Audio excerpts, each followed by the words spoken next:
Packers at Falcons. Marco, who do you like and why? Well, this game, I like Atlanta. The public is going to look at Green Bay, and everybody sees Green Bay as the one team nobody wants to play right now. They're the team that came into the playoffs, had to win their way in. They got momentum, and that is a huge edge. You know, I've talked about it. We talked at great length about this on Gil's podcast last week. Just like in baseball, remember the San Francisco Giants? They had to win that last week to earn their way in. It just gives a team an aura that, you know, you've been under a playoff atmosphere. And we even said it last week when I did the videos with Johnny Detroit last week, Seattle.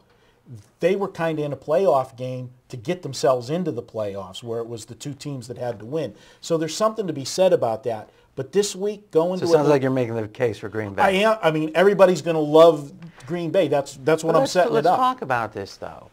If everyone loves Green Bay here, why is the line 2.5? Now, I know there's been slight action on Atlanta by the Wise Guys. They opened up 1.5. Now it's 2.5. But let's compare. It's funny. Atlanta's had some very competitive home games. They were home against the Saints. Right. Do you remember what the line was in that game?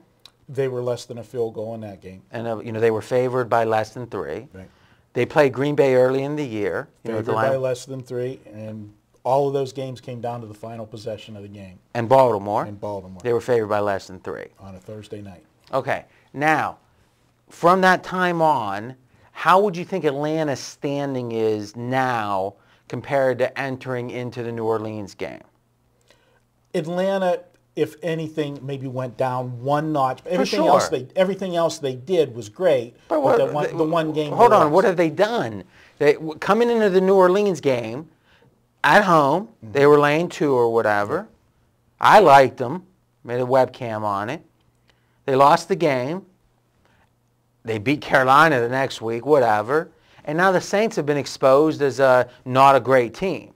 So you got to think a little less of Atlanta than you did before that game. And anybody that watched the first meeting, and I have to agree, that was on the Thanksgiving weekend, the first Green Bay-Atlanta matchup, Green Bay was the better team that day.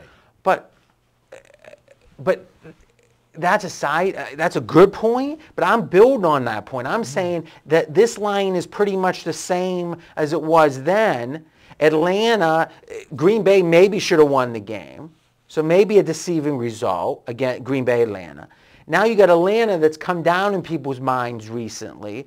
And how would you rate Green Bay in people's minds recently? Oh, it's up. And now it's the same line. If anything, Atlanta's laying more. Right.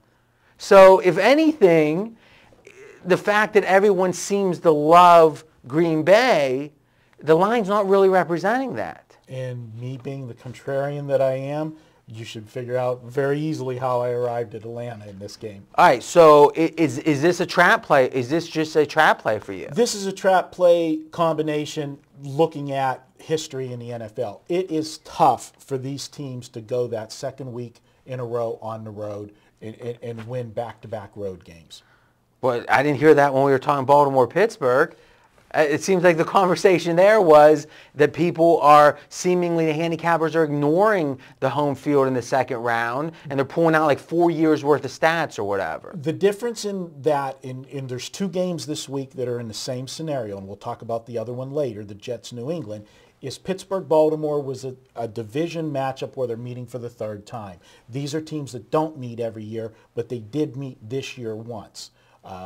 There's a different, you handicap games differently. No, that's fine. I just don't understand the difference. Explain to me how you do things differently in this case. When you're looking at a game where you play somebody twice during the regular season and then you're meeting for the 3rd time, these teams know everything about each other. So what's that's the feature.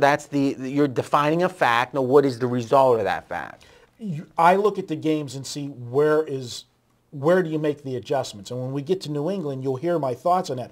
Pittsburgh and Baltimore made it tougher because both of them were 3-point wins on the other team's field. They were coin flip games. They could have went either way.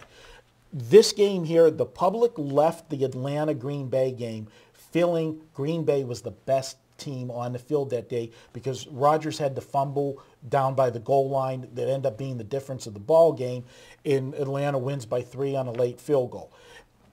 And plus the stock now, as you said, is higher on Green Bay. It can't be So any really, higher. it's a pure trap game then. It is. Which is fine. What you're telling me is that it's crazy that this game isn't pick'em because everything lines up to make it pick'em or Green Bay won. The fact that it's 2.5 makes you want to lay Atlanta because the books know something you don't. I agree with that. Keep it that simple. And the other thing is, because this line doesn't make sense. All of those other games, it's like people throw the stat out whenever it suits them, and you've accused me of that too. But all those other games that you mentioned, the Green Bay, the Baltimore, the New Orleans game, everybody was throwing the stat out at nauseum about Matt Ryan at home. 20-2. No. Yeah. But it's like it's this week. They're not harping on that fact as much as they did in the other games because Green Bay is just so hot right now. Use one of your phrases, they've got the heat factor right now. And it started really in a game they lost. When they played the Sunday night game in New England without Aaron Rodgers and took New England to the limit, that's when this roll started. All right, so is this handicap, does that anything else matter? No, to me it doesn't. The line, when this line came out at 1.5 and then was bet up, it told you the books weren't afraid of Atlanta action, Green Bay action, and apparently, they're going to get Green Bay on the weekend. The fact they're moving this line from some wise guy early action is telling them they don't mind Green Bay action, which makes you want to take Atlanta. You've said it in a nutshell. All right, give us your projection. I have Atlanta winning 27-20, and Matt Ryan moving that record at home in the Georgia Dome up another win, 21-2. All right, now it's your turn to continue the conversation in the comments section with Marco and me. And next up, we're moving to Sunday, and we're talking, Bears in Seattle up next.